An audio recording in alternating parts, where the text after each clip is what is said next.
Well, Ron, just explain to me a little bit about, well, this little truck. I mean, it's enormous wheels on it. Yeah. What are we looking at here? What we have here is a Morris. The designated model is a PU8 Right. and that stands for pickup, Yeah. 800 weight, 4-wheel drive. So it's an 800 weight truck. Despite the wheels which take 2 men to carry 1 wheel, its designated payload is about the same as a modern minivan or a 70s minivan. But the Army did tend to overdo things, and they only produced 1,100 of these right back in 1940.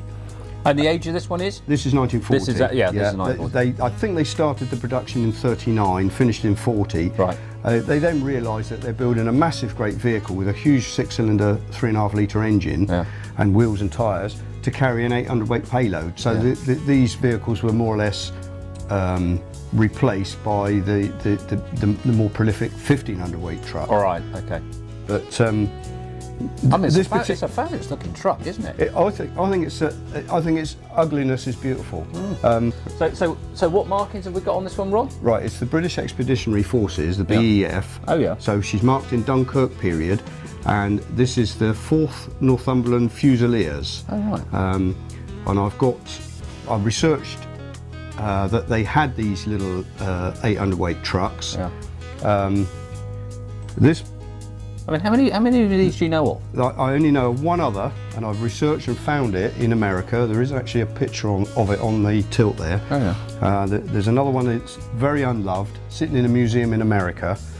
I have contacted the museum, but they don't seem very interested to talk to me about the fact that we've only got 2 of these surviving in the world out of 1,100. Yeah. A lot of them went to North Africa, and I've got photos of them in North Africa and in Italy, and not many of them were returned. Right. This one actually probably never went out the country. Again, what's this one like to drive it in? It's horrible, really. So it is quite nice then. Yeah, the steering on it is about 1-to-1. If you turn the steering wheel 3 inches, the wheels move 3 inches. You know, it's so heavy on the steering. You really need muscles like Popeye to drive it. And it does bump and bounce around, but I love the rareness of it, and unfortunately you can't get a good shot of it in here, but no, it is the front of it's iconic Morris looking. For those that know military Morrises, it's completely recognisable. Okay, now explain what we've got in the rear. In the back, I've done it as a wireless version, again with a lot of research, and with collecting parts from all around the world, especially Australia, because the wireless set in here, which is called an 11 set,